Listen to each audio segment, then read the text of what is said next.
But once you realize that it's all people and that why they want to work in the industry and what they want to achieve, I mean, that was private equity's first question to me is, so what motivates artists? Because we don't feel like it's just money. Welcome to another CG garage, where the monstrous moon shines. We're building new Hollywood like in 1971's prime. From Otter's bold dreams to AI's fever dream, where tech meets the silver or LED screen. Pixels and passion are pipelines unknown. Two hosts, one show, on a deadline postponed. Hello, welcome to another episode of the CG Garage. This is episode number 562, featuring Alana Newell, who is the CEO of Crafty Apes, a very interesting company that I've always followed very closely, does great work. A lot of great people work there. But I think what's fascinating about Alana specifically is that she comes from the visual effects world. She was, I believe, an intern over at Cafe FX, but she had become a compositor and got into the compositing world and eventually got fascinated by the business world, ended up getting an MBA and really understanding business, and took all of her knowledge of business and visual effects and combined that to become a COO and now CEO of Crafty Apes, and is still leading the charge in terms of what's going on. Really great conversation. She brings in a lot of great insight, and she is definitely a very smart woman who I've respect a great deal in terms of everything that they've put together there. Okay, in terms of announcements, I only going to let you guys know there's a blog post that I put out right now that is about specifically some of the stuff we've done on June, July, and it's called, if you go to monstrousmoonshine.tv/blog, you will see it's called Old Glass, New Light, and it's specifically about how we use Panavision vintage lenses to do some virtual production and what the benefits of that are and why we did it. So it was really kind of interesting. We also did a lot of work in Gaussian splats and relightable Gaussian splats, and we also talk about that quite a bit. So hopefully you guys can follow that on the blog, and hopefully you will enjoy it. But for now, please enjoy episode number 562 with Alana Newell. This episode of CG Garage is sponsored by CenterGrid Virtual Studio. Wondering why you went to film school just to be stuck managing hardware life cycles? CenterGrid delivers end-to-end GPU-accelerated cloud workstations built specifically for VFX and creative production, with flat, predictable pricing and personalized support from people who actually get your workflow. Plus, CenterGrid is TPN Gold Shield certified, so your studio's security is locked down. Check out what Virtual Studio can do for your pipeline at cgvirtualstudio.com. Alana, it's amazing to have you on. I really appreciate it. There is so much happening in the industry in general, as I'm sure you are aware. But first of all, I am fascinated by your background and by how you got into the position that you're in, because it is very rare, if not, I think this might be the only incident I've seen where you have an artist turned CEO in the industry and not do this by just basically saying, screw it, I'm going to start my own company and do it on their own, and fail miserably because they realize that artists do not make great business people. So I'm living proof. So there's obviously a very different story with you, and I want to know where that comes from. I hope so. Yeah, I guess let's start from the beginning. I was born in Los Angeles. No, I'm just kidding. We won't go back that far. I always was an artist, and I actually thought I'd go into fine arts at one point, which was much the dismay of my finance accounting parents. They were like, well, can you look for other types of arts and still be artistic, but go into a business side of things. So I ended up in digital media. And compositing found me. I used to say Maya back in the day was the big 3D software, and I mean, it still is, but I would say Maya chose you, and Maya did not choose me. So I'm on the 3D side. And look, I think for me, it's funny. I was thinking about it the other day. I didn't choose this path. It sort of found me, right? And so I was always looking for something that wasn't working or something that could have been better, and making my life harder, or making, at some point when I was the head of 2D, my team's life harder, and just, getting my hands into wherever I could to make the ability to produce work better.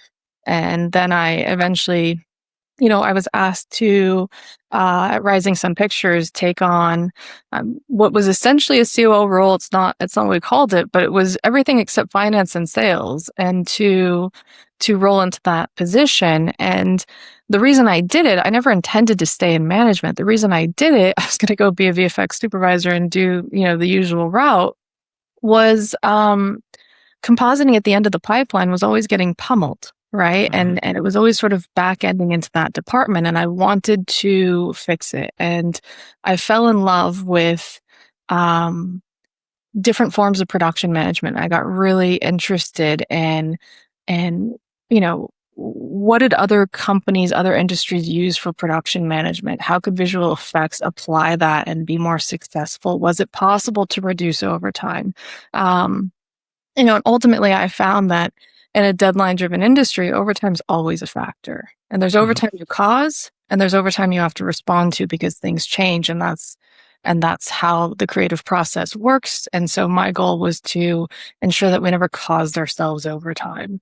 When I got into that space, and I started in that role, and then I started taking production management courses on my own just to kind of explore other industries, I ended up, stumbling into getting a master's in business, and then kind of just fell in love with how the whole system worked, right? And how the business actually worked, and that kind of piece, and how I could change something and make it easier for artists to produce great work. Or I could change something and improve the reputation of a business, and improve the capability of a business and the success of a business. And so, it was always driven from an artist wanting to be able to produce better work easier.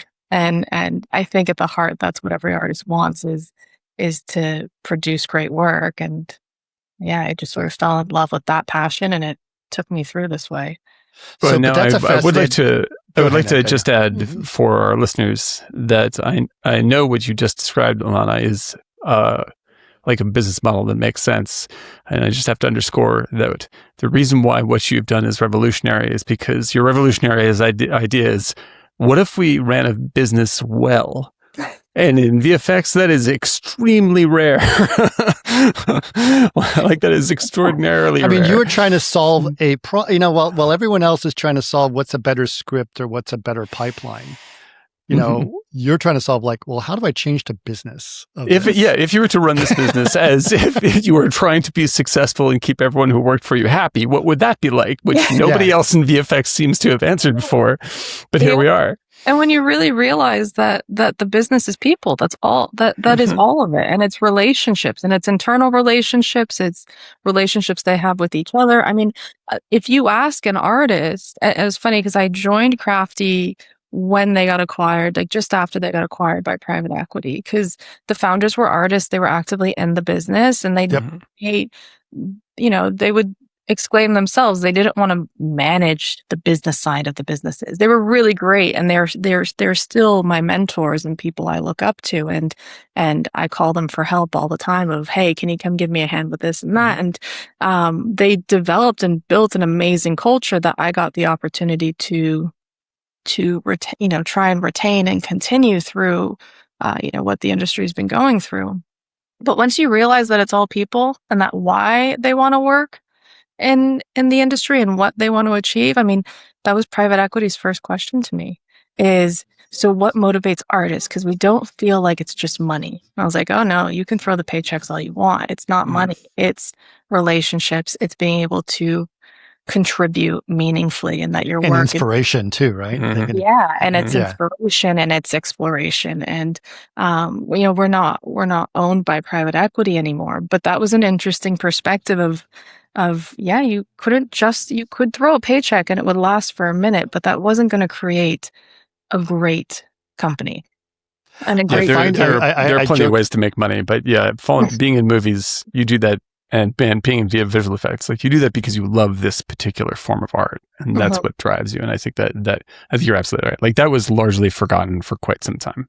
And I think it's important that you said, people are the most important thing, because as an artist, you've been at the ground level, you know exactly what's the power of the company. And it's a lot of times a business entity, especially if you're a startup or you're trying to sell your company, they're trying to sell is like, we have proprietary IP or technology that makes us great, because that's something that people can quantify as good. And they don't understand that, I always joking, it's like Soylent Green is people. Yeah, right? Exactly.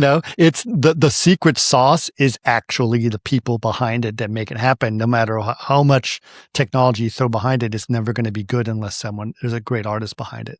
And the only way to make that artist work in an efficient and exciting way is to create an environment in which they thrive.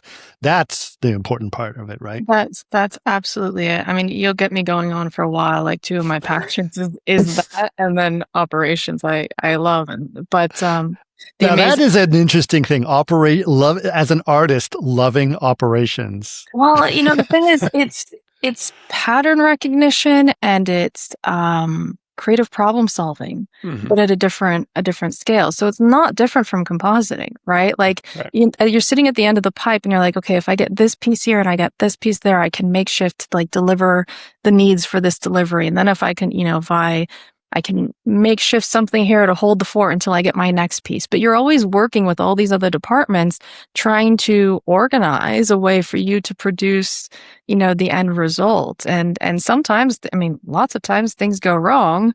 Murphy's Law will hit wherever it can. And so then you're collaboratively working with that. How do we problem solve this? And ultimately, that's at the heart of all operations. So it just sort of extended to a different bucket. But you were a COO before you became CEO, right? Yeah. So I always find it interesting. I've been studying a lot of org charts and looking at companies and startups and how different C positions graduate to different levels, right? So if you have, I've always found like the creative, the flames that burn out quickly is when the chief creative officer becomes a CEO, then that burns out really quickly because usually they end up losing. When you have the CFO that becomes a CEO, that's usually because they're trying to sell the company. But when you have the COO become the CEO, that is driven by the efficiency and the longevity of the company. That usually tends to resonate with that. So, Tim Cook is a perfect example, right? Like Tim Cook became the CEO of Apple as a COO. That's because he ran an extraordinarily efficient company and grew it to be the most, profitable company in the world. Do you feel that level of responsibility now in terms of like, I am going to grow efficiently and safely into the role that we are now, especially now where everything is so volatile in terms of the VFX industry? No, that's a really interesting perception. It's not. I never considered it directly like that, but I can totally tell what you're talking about, right? Like when you've got the SIP that become the CEO, then it's usually in a growth state of the business, right? Exploration of growth, and it's funny because on that vein, I've always fundamentally believed that there's a right time and a right place for a leader, right? And every leader has a certain set of skills, and you work to build your team around you to have the balance of the other skill sets that you may not have. And there's a timing for that. So I think to your point, yes. I still am the COO. Like we didn't have an internal COO. Right. And so I still hold the fort with both pieces. And to your point, now more than ever, it's about how does the visual effects business optimize and engage with new technologies, at a rate that is safe for the business to grow with, right? With so many things changing so drastically at the moment. But I also think regardless of who has moved into that CEO spot, a good CEO is somebody that knows what they know, what they don't know. And you've partnered your people around you that they have domain expertise. And I am, in that sense, I am not their boss. They are there to tell me what they need to be successful, because they've got an area of expertise that I don't have. My job is to explain the context of what they need to know. Right. Which is kind of the job of like a great producer as well, right? Sure, yeah. It's orchestrating a lot of people to be successful. Yeah.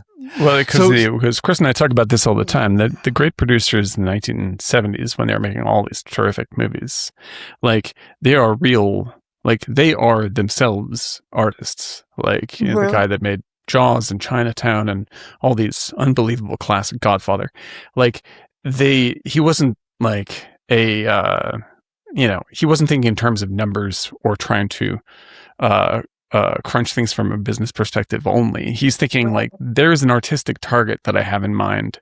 And that's why we're employing these people in this order, in this way. So it ends up the way that I know it should be. And the way you're describing running the company, it's like it's being an artist, but at a larger scale, where the artists are your brushes to get the work done for the larger target. Yeah, absolutely. I'm curious, you having gone to business school, and business is a broad spectrum of ideas of business, right? And you came from an artist perspective, then went to business school, then became CEO of a company of the business you originally came from, right? But because you went to school, you sort of suddenly were exposed to the broader concept of business, right? In the, you're making widgets or whatever you're doing, you're making cell phones. It doesn't matter. But just the idea of what a business is.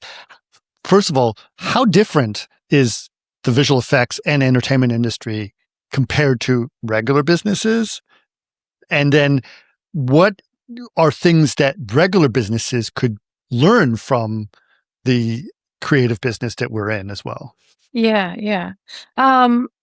There's a lot of similarities of our industry to other industries. I think the way the internal organization works is quite fascinating in the sense of conflicts you get between major departments, let's say sales to ops to finance, that exists across every business. It doesn't matter what industry it is. It doesn't matter what business it is. Those providing that global context is always challenging, and trying to direct people to be successful and what is global success and not local success is the same across every industry, which is really interesting. I think the differences, I don't know an industry that works quite like ours in terms of what I would call rapid prototyping, right? Like it's not as if you make a toilet brush scrubber and you're prototyping it. So you make 15 and then you decide which one you want to go and you go into manufacturing, right? Manufacturing, construction, I'd say military contracts for submarines all have similarities. And that case, there's less subjectivity once they get to that stage, which was for us, the subjectivity of what is good and what is great goes throughout the entire process, because ultimately it's not until almost the end sometimes that you really see what the creative needs to be, right? And the more we can define the creative earlier on, the more we start fitting a model of prototype to manufacturing, if you will, right? That's the closest I think we could relate to it. But that creative position all the way through is a bit different for us. So I think that's the main difference. What they can learn from us, that regardless of what business you're in, people are still at the heart of something.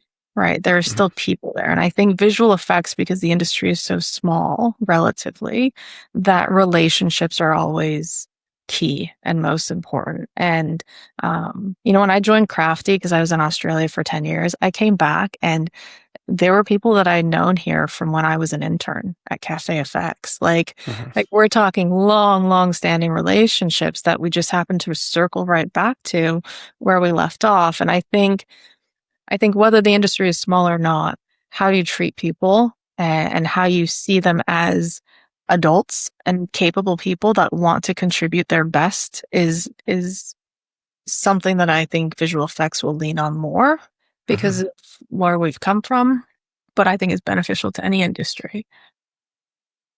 Absolutely. I think, it's fascinating to me. I've had this example many a time in the industry where I've had interns or coordinators become leaders of companies, and it happens very quickly. So always treat the people that you're with, all your interns, all your with great respect, because you have no idea how they might be running a company that you need a job from in the future, right? Yeah, absolutely. Absolutely. So it's, I'm just really curious also, obviously Crafty, as a company is, I found fascinating. I've been following them for a long time. I've got a good friend of mine actually who works for you guys, who's my fishing buddy. Nice. I don't know if you know Andy Becker, but he's a great guy. But I do know Andy Becker. Yeah. That's great. Yeah, he and I go fishing all the time. We've actually gone to we went to Belize together, believe it or not. Anyway, but it's a great company that has done some amazing work in a time when people were not doing so amazingly. So somehow you guys grew in a time when people were either shrinking or staying stagnant. And I'm wondering how you guys managed to figure that part of the business out. I mean, we're always trying to figure it out. I think that's how we managed to figure it out. It's never done being figured out, right? And even today, I'm looking at tomorrow of what can we do better tomorrow. And I can tell you a little story about. I think it's the culture of the company is what drove it. And I'll tell you this little story if you like. It's Chris Ledoux and the Ledoux brothers and Jason Stanford founded the company. I knew Chris Ledoux when I was an intern. And they do not like the corporate side of anything, right? So I coming in with my MBA, like that was not what's impressive in that space. Coming from an artist background was something they very much valued, but I had to define what the values of the company were. And I thought to myself, if I do the usual thing, which is I put them all in a room and we talk about the values of the company, they are going to buck wild. Like they are not going to stand for it. They're going to tell me we got shots to do and they got to get back to it. So I just observed when I started at Crafty and I came to them and I said, I think I know what the values of the business are. And they go ahead, tell us. And I said, I think it's critical thinking. And I had a couple more, but we refined it down to these three: critical thinking, evolution, and giving a damn. And the reason I say giving damn is that that's how they would describe people. They would say that person gives a damn. They may not be the best at this and they may need a little work here, but they give a damn, meaning they put their best effort in every day. And critical thinking was that we would get into rooms and it would be any time of the day and we would debate something and it could be their idea and they're coming back to debate it again to say, yeah, it was a great idea a year ago. It doesn't work today. And it's a dumb idea today, so we should fix it. And it would be that overt about change. And so I think that's how Crafty was able to grow in a very difficult time. And some of that growth was a lot during COVID, was a piece of it.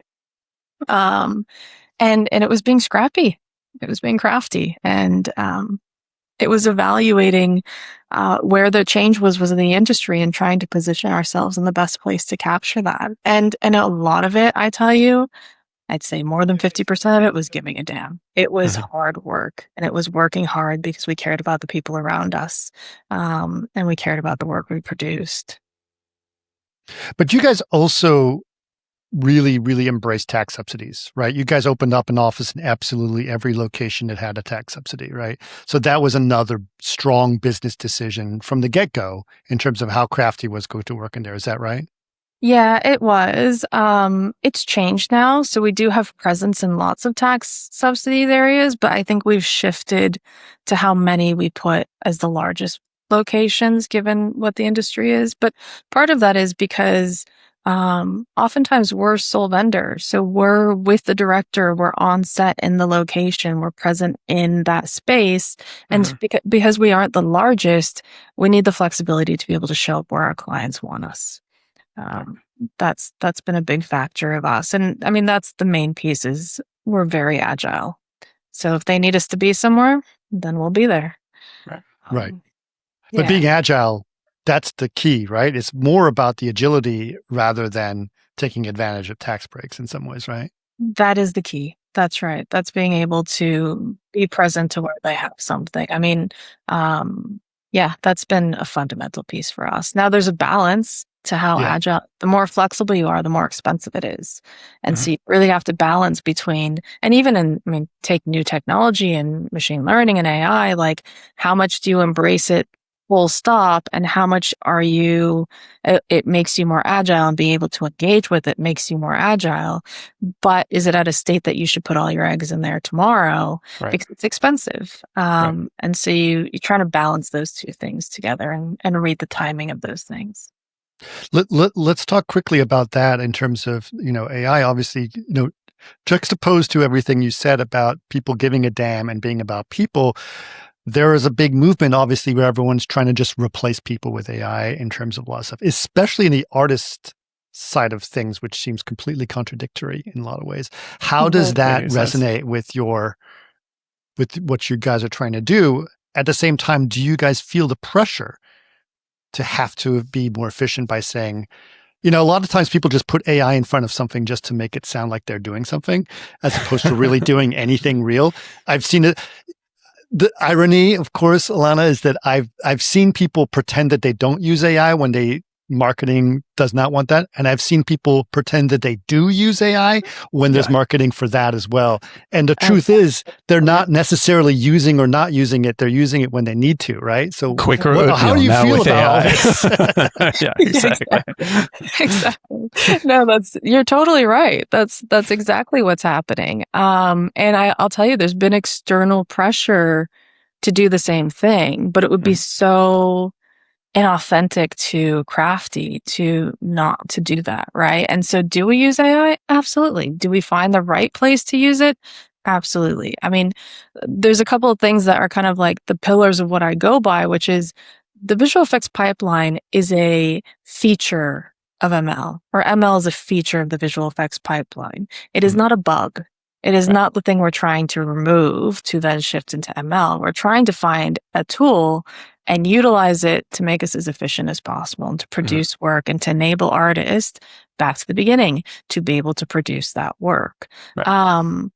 From a people perspective, when people are at your center, then I see it as a point that if I don't shift as many people on that kind of adopter scale, like the early adopters to laggers, if I don't shift as many of our core crew to adopt and engage and be open-minded and explore with curiosity AI, then I'm doing them a huge disservice if they no longer are employable one day.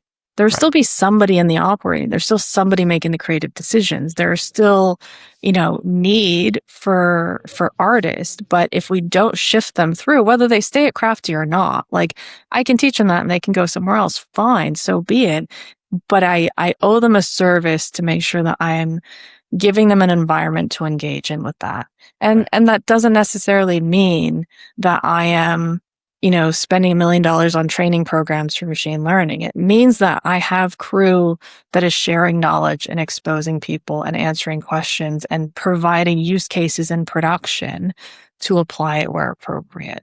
But machine learning and AI is far more than just Gen AI. Think of the use cases from production, right? Like production management. We carry a lot of data on how we schedule work out. And so there's facets all throughout the business that can engage with new technology to be more effective. But how do you engage? Go ahead, Daniel, Chris, sorry. Oh yeah, I was going to say that I want to say this is David Bowie. I believe this is David Bowie, but he was talking about like there's two David Bowies, right? There's the David Bowie that is the experimental, forward-thinking artist who is set free to do whatever he pleases, right, and cut new territory all the time. And then there's David Bowie, the business person, who can't step on that one's toes. Because letting that guy do what he does best is how I make money. Right? And with what you're talking about, like it seems like the reason for your success by being artist-centric isn't about being artsy and thoughtful. It's that you understand that the product is great art. Like this is what you're making. Like by being great, that's how you guys do well, right? Yeah. And with whatever kind of tools you're using, like you can comment on this. Like when people are angry about, say, Gen AI or whatever it is, anything about AI, they say two sort of opposing things that I can't resolve. One is that AI always looks terrible, and I always know when I see it, and it's going to take all these artists' jobs. And I'm like, those two things can't coexist, because people actually care whether or not what they're watching is any good. Like if AI is terrible and useless, then there's no business model that supports it. Yeah. Right. And if it is useful, and as we know that it by itself can only create sort of if you just let it do its thing with no direction whatsoever, it creates sort of a glossy mediocrity that's not sellable. Like if you do something well with it, it requires your taste and skill to make that happen. And that's regardless of the tool, what you guys are supplying, because it's not Maya that makes great CG. Yeah. You know, and I really admire that. And if you want to comment on that, that was my little podcast, micro podcast within the podcast. Well, I totally agree with you. I don't know that I subscribe to the, it looks, like, let's say it looks like crap, nobody's going to like it. Like I think whether that's today, the technology is moving so quickly that won't be the factor for it. Right. Also, viewers are going to decide what they want and decide what they're okay with, right? Like they will make the decision ultimately on what tangibility they want in their medium, right? Like, do they want that look? Do they not want that look? What are they comfortable with? Do they have an ethical problem with it in that sense, right? From an artist perspective, will it take jobs? I don't know that it's going to make us that efficient that you're never going to use a VFX pipeline. Every time I see it, most effective is when it's integrated inside of a VFX pipeline, not a standalone. There's plenty of artists operating it to produce that output. I would suggest that it's also opening up an avenue for more content. There's a fundamental thing that we can't ignore, that there is a budget and macroeconomics that come into play on how much gets made and what kind of work gets made and what the cost of that matters. So the ability for machine learning to make us more effective is great, but it also opens up the world of content that was never possible. And I'll lean to Wizard of Oz. That project, Crafty was a huge player for the sphere with Wizard of Oz, and we did incredible work. That project was not possible. No one had ever done anything like that before. No one had ever done it. Brand new. Yeah. Exactly. And so that is a completely new market that did not exist and could not exist without the support of AI. Yeah. But at the same time, so you mentioned the public on this. We mentioned on a previous episode that they're in the news that, A24 announced that they were going to do a partnership with Google DeepMind, and that they were going to work on that. And that was a huge backlash from people that felt betrayed, because A24 was always the artisan filmmakers, and suddenly they might as well be, one of the Paramount or Netflix that just embraces AI. And so, but they didn't even say that they were using it to make movies. They're using it for efficiency, just like you were saying, for production purposes or whatever. We don't even know what they were using it for, but just the perception of the public is so hard to navigate. How do you navigate that? As someone who used to be an artist too, and still has to run a business. I mean, look, internally, I navigate it in the sense that I understand that change is a unique experience for everybody, and it's a scary experience, whether you are very forward-thinking or not. Change is difficult, and I think what is happening in the industry with new technology, it does scare people for sure. And I can appreciate that. It doesn't change where it's going, though, right? And so we have to move with it to be able to continue to produce content. Like what would the alternative be to sit here and say, we aren't going to use it, we aren't going to engage in it, and let's see which visual effects company is still standing in 6 years, right? And so that's a lot of jobs that go out that way. And so it's better to be at the forefront, utilizing it. I mean, I still relate it. It is different, but I still relate it to the 2D to 3D transition of animation. Yeah, sure. And Was there less content? No, there was Life of Pi. Like Yeah, there were things right, that were right. possible before that now enabled different kind of content and excitement for viewers.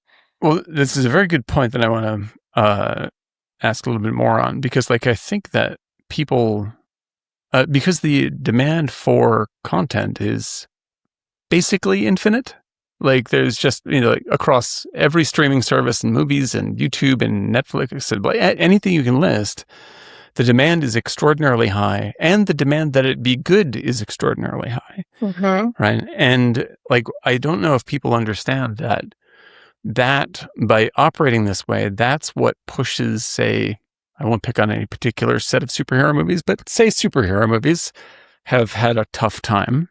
And this is because they became very genericized because their cost is so gigantic that they have to be as four quadrant as they possibly can so they can make the money back.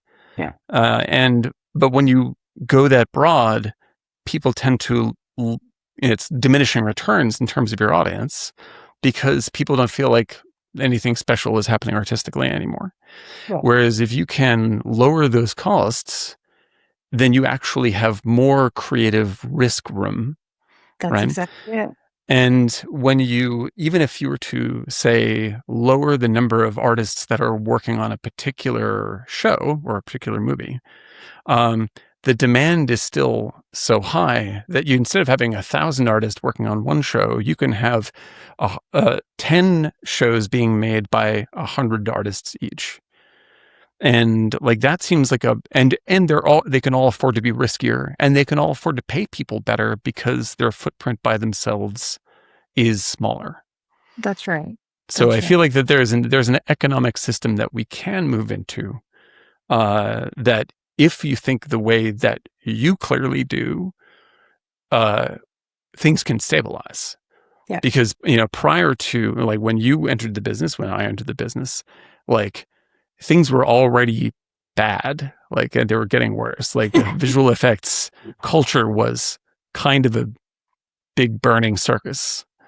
And for you guys at the hardest time to make something stable that creates beautiful work in the middle of COVID, no less, I would be, if I'm a listener to this right now, I would say this person knows how to think about where things are going. And I have a lot of faith in what you've said. That is my commentary. Thanks. I very much agree with you. I think explaining those economics to people in a time of such voracious change is difficult. Yeah. So I mean, my motto is always just being honest. I don't know. It's not always, it can get you something else that you may not expect, but at least people know that when you're talking that you're authentic and you mean it. And so that's the source of good art, man. That's what it's about. Good art, right? That's it. The artist's motto. So that's right. Yeah, look, I think it's part of the process. But I think it's really important for everybody in the industry to be authentic in that sense of what they did produce with it and where are the limitations. And because the thing is, it's right now in a state, like you said, that you market, I don't use AI, or you market that everything's AI, but nothing actually improves in that cycle of problem solving if you aren't engaging honestly with where the capabilities are, where the limitations are. Because ultimately, once we get past this point, it'll be about continually improving those limitations to be able to do more. But like you said, I think the economics of it mean if it is truly less expensive, you're going to have more content being produced and more creative content, more, higher quality. Because ultimately, that visual effects pipeline, the reason we have so much subjectivity at the end of the pipeline is actually because we get to a state very late in the process of where we know ultimately what the entire project is going to look like.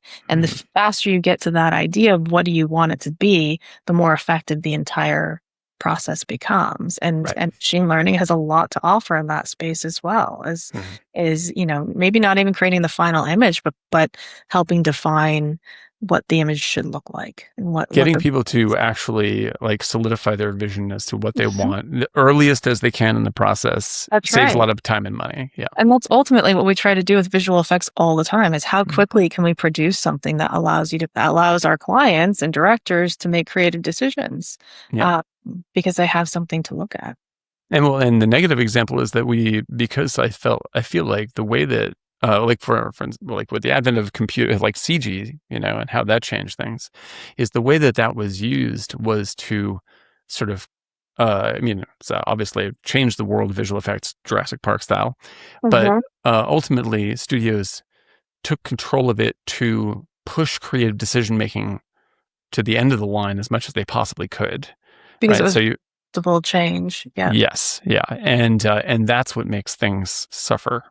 And I think that the way you're talking about it seems like like pulling that sense of artistic responsibility further towards the beginning of the project is what ends up with better, more sellable stuff. Yeah, absolutely. The more iterations you can get in within the time constraint and the budget that you have, the better the quality of the product. Right. Right.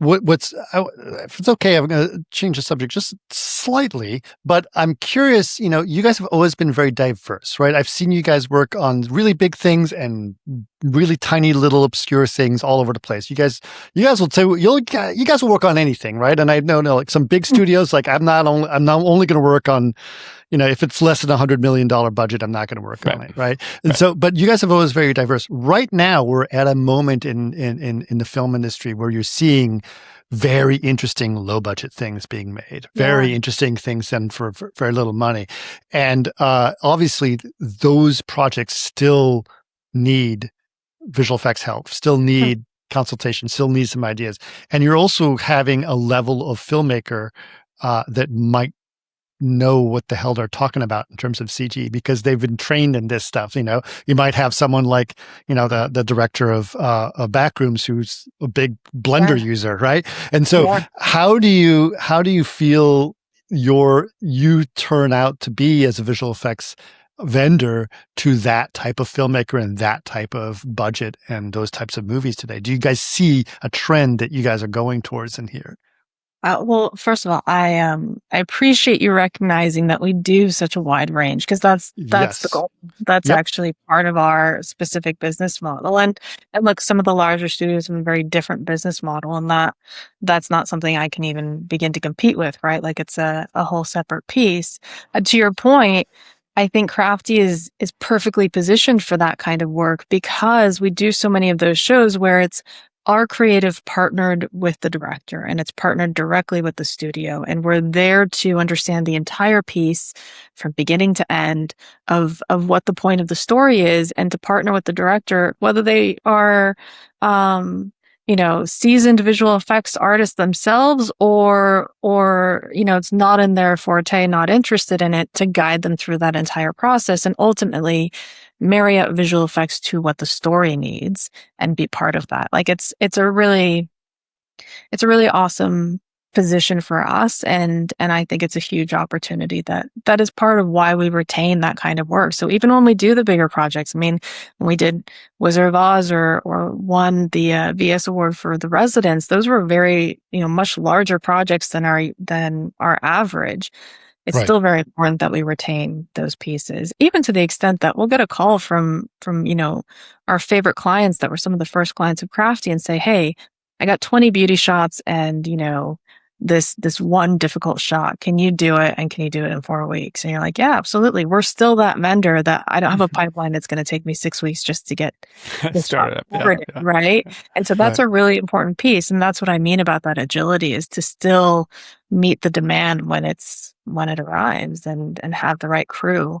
It means you have a broader gamut of types of people as well, and they excel at different areas. And the hardest part is scaling and knowing what that is. Like we in visual effects, you guys would know, you go into these departments, right? And you sit in these sort of siloed departments and you go, but I can track my own shot. I used to be over there and I did, start out from that and I could do this. And it's like, no, stay in your department. Don't touch anyone else. You're on my show, my department. Right. And so one of the main things for scale is maintaining that ability to be flexible of like, I know that artist came from a commercial background, actually has incredible graphics skill sets. Yep. We're going to be able to apply them to this show, which happens to be in Australia. I mean, Andy Becker's a great example, right? Yeah. Like, he's a diverse background, and he likes Yeah. to keep it secret sometimes, but every now and again, I'm like, I know what you can do, and I got a He's got shot. good motion graphics guy. That's right. I need help over there with that. And so it gives us that flexibility to be able to apply the skill set, not the title, to a role and to a job. Speaking of diversity in operations, since I'm going to hit you with some operations questions, you guys are also have a ton of satellites, right? You have for a quote unquote mid-size company in the industry, you're probably more on the bigger side these days than a mid-size, but still, you guys have a ton of satellites, and you've always been that way, right? So that's always been sort of your operations, is to be able to navigate that, all those satellites. And obviously during COVID or even before COVID, you guys already knew everything about, having remote studios and remote systems, et cetera. How has that been, navigating that as an operations, and time zones and different cultures and languages? And how do you navigate all of that? Yeah, absolutely. It's funny.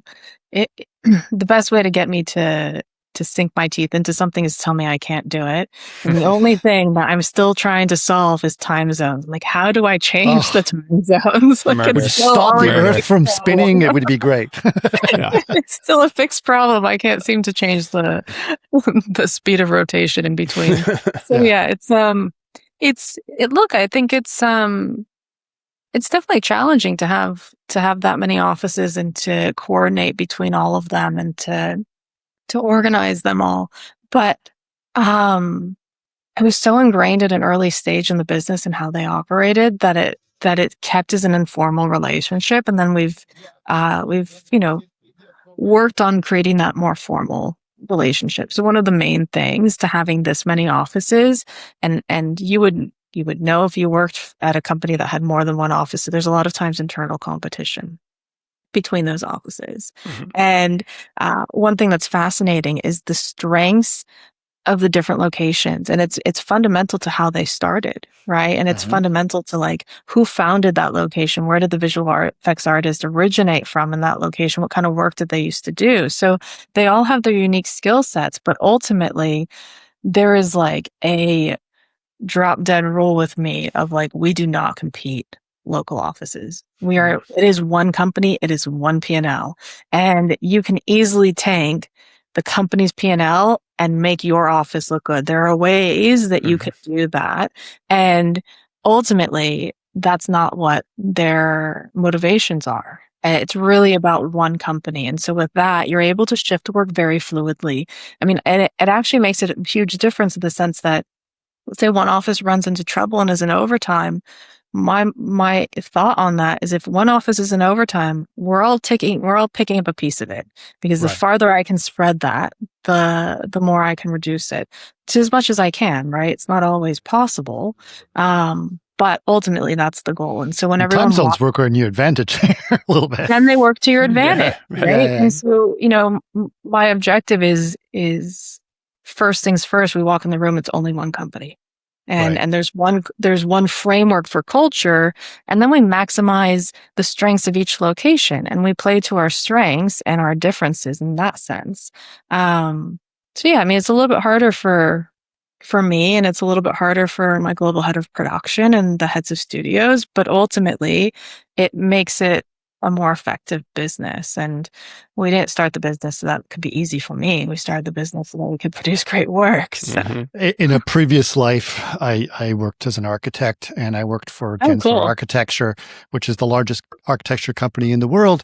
But they had a similar problem. They had a lot of offices around the world, right? And which is not uncommon for architecture firms, right? And they noticed that, they had a big, consulting come into efficiency about their businesses just back in the 90s. And they realized that several other architecture companies would literally have two offices compete for the same job. even though they both worked at the same firm. And they're like, so they changed, and their philosophy literally was like on the door, the one firm, where we would just be like, literally like, no, we are one company. And it became so clear. Honestly, and listen, I still have, I walked away from architecture, but I still have massive respect for Gensler and for how it runs as a business, because it too is a creative business and dealt with that. But it was so critical that everyone operate together with the same philosophy. And it sounds to me like you guys are doing something very similar over at Crafty for that. Yeah, absolutely. That's a fundamental. You can't be successful otherwise. Yeah, it'll compromise too much of the work, and it frustrates people. And it doesn't mean everything's easy. You still have to build relationships. Now you have to build relationships remotely, which is why I always find it funny. Like when we went remote, yeah, I mean, we went to our home office at the time, but we were always remote because you were always working with a different location, right? You always had to engage with different locations. So this idea of like, well, it's difficult to build relationships when you're remote. It's like, well, if you're a global company, you have to anyways. Yes, of course it's easier. And I love in-person human contact as much as the next person, but it doesn't mean we can say, we're not going to do it because it's easier. Yeah, it just doesn't make sense, right? You're going to have to build relationships across the boundaries of your own location. I'd love to be able to get from your point of view at this point. Obviously, we've talked a little bit about how we see business changing, but what are some predictions that you have about how business is going to change? Let's start with, you can start with visual effects, but also on the broader visual, like entertainment industry, like how you feel this is going, because right now everyone is very unsure. Like in the global sphere of what Hollywood is, like mergers seem to be falling through. Everything's becoming politicized, and it's just getting kind of crazy out there.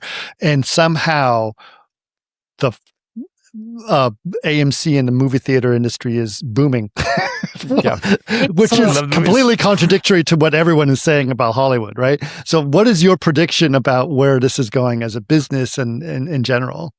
So I had been saying for a little bit, and it's kind of nice to see some of it come to fruition. How far it goes, I don't know. But ultimately, my opinion is that people want experiences again. They want to experience something. And I think that is what entertainment and Hollywood and media has always done, is you experience something, you detach from something that you're doing to fully embrace into another world, which is, a lot of it is TV, movies, things like that. And you can see it expanding into experiential events. Like those things are becoming more of a platform. And to your point, like the box office is definitely making positive momentum back up to where it was. And it doesn't just mean your superhero projects, right? It's not just the largest projects. It's actually unique IP and storytelling. And so I think that is where it's going to come back to. Ultimately, I think we'll get back to that unique IP that really grabs the heart for excitement. And Sphere, Cosm, those sorts of events, I think we're going to see more of that as well. And that's all content. Everything is content, right? And we look at it sometimes as everything's visual effects, but ultimately we are producing a visual alongside storytellers to enhance the experience. What do you think about the generational thing? Because for years, people have been telling us that young kids today, they don't want to go to the movies. They don't care. They just want to watch TikTok. They only have an 8-second attention span. All of this is being said. And meanwhile, my 16-year-old son is asking me to give him an AMC A-list pass for his birthday because all of his friends have it, right? So this completely no sense. And then he was like, oh no, they just want to watch YouTube. And meanwhile, YouTubers just want to make movies in theaters, right? So all of this is a contradiction to what the business side has been telling us what the media and entertainment is. And I'm curious, as an artist, you probably, it's like, I could have told you that, right? Well, it's interesting too. I mean, I had this is on a personal level. I got 2 young kids. I've got I've got a nanny that comes in. We've got a big screen TV, and when I walk home and the kids are asleep, she's on her phone, and I'm like, "You see the TV right Look there? at I have that thing." everything you want, everything you could need right there." And she's like, "No, I'm good like this." And I thought, "Oh my God!" Like I did have that fear moment of like, "Is this where we're headed?" Like, forget 4K. We're on phone screens now. Mhm. But I think it was naive to think that people would only want to absorb one kind of content. Yes. Right? It's Right. diversity in platform. It's not going to take away from your YouTube and your TikTok. They still have a huge hold on the market, Mhm. but it doesn't mean that they don't want something more. And I think our clients are pretty impressive in figuring out what that is and how to market to that generation, right? I think sometimes maybe what we were finding is that it wasn't reaching them on the right platform. Mhm. And you start seeing these relationships that studios are making now to make sure that that excitement for the product that they're making is reaching the different generations and Mhm. building that excitement. But yeah, I don't think there's going to be a shortage of wanting to go see exciting new content. I think when you have both the go ahead, Danny. Odyssey and the Odyssey and Obsession are Right. competing with each other for the biggest grosser of the year. Like you just Right. go, that's a pretty big spread right there. That's pretty impressive. That's right. That's Yeah. right. And you can't do that if you haven't gotten every generation there. You're Exactly. not doing that just with, us and our parents. You got to have Yep. gotten everybody into the theater for that. Yep, that's right. And it also means that just because a movie is expensive doesn't mean it's going to fail, or just because a movie is cheap means it's going to succeed. I mean, clearly there's the same audience wants to see both films, and the thing that makes those things unique, or the things that are similar between those things, is like original content or original stories. The commonality is quality. Like that's like, I think that's just like we were talking before. It's just like kids these days don't want to see movies anymore. Well, unless they're good, then they do want to see the good movies. Like, oh, I think I saw that. Yeah. But the problem is it's hard to quantify good, right? Like Yes. as a business That's person. right. That's Right. right. Yeah, Right. absolutely. That is incredibly difficult. But servicing a business, like if someone says, okay, I've got a really great idea for a film, right? And et cetera, what I need to do. And they're like, but I need to solve a specific problem that's important, or a visual effects problem, but I have to make this movie for under $5 million. Like, how do you tackle that with them? How do you work on that with them? Honestly, the biggest piece I think that visual effects needs to get better at managing and understanding is that it's the amount of iterations, right? That's really what we're paying for is how much creative control. You can have a great product, but it may not have these explicit moments that you want. It can still tell the story, it can still look and have high quality and look fantastic. We don't ever, regardless of what gamut we're working on, we're not looking to produce bad quality. We're looking to manage the story expectations, understand those story expectations, and meet them and know where we can make changes. Like how bright does it need to be? How center of screen does it need to be? And helping tie that. Do you have to have control over the angle of the eyes or how it blinks or specific things, or can we relinquish that and still get within the budget of what you want? And so I think there's still ways to produce great products within the means of the unique budget, because there is a reason that it's priced for that, because that's the expectation of what they think is on the other side of releasing a product like that. It's not just it's not a made up number. And so how do we creatively problem solve that? And yeah, machine learning can definitely be a factor of it, but it's not the only solve, right? The fundamentals of how you drive that story point with the visuals is still there. What tool you use, that changes all the time. Right. Yeah, I think it's fascinating. I think that and do you feel that nowadays there's a better shorthand that you can have with some of the creatives and especially the directors, that because they understand the tool, you can communicate that easier and therefore can be more collaborative with them in terms of how you come up with a solution? I think there's a range. You still have people that are new to that space, and up and coming in that space, especially when you get, some of the new IP. Like when you get new IP and it's coming from YouTube or independents, then their experience in visual effects could be limited. Like it's still Sure. kind of the same thing. Hmm. I think that's an area where when your visual effects supervisor understands the assignment, which is to understand what they want, what's important to them, and make sure that you're having a conversation of, I can see this is really important for you. Let's put the effort here and let's let go of some of these things. And that's the navigation that we do all the time. And it's a difficult dance because sometimes everything's important and we got to work with them on other ways to trim then. But yeah, I think that's the creative problem solving that always exists regardless of what tool you're using to produce the work. It's how do I get the visual to meet your need and to deliver to you what you think is most important. What about now that we're sort of getting towards the end here, so I'm curious about what you guys are up to next, and what are some of the things you can tell us about that's going to be going on with Crafty? Are there any projects that we can look forward to watching or seeing? Well, thanks for asking.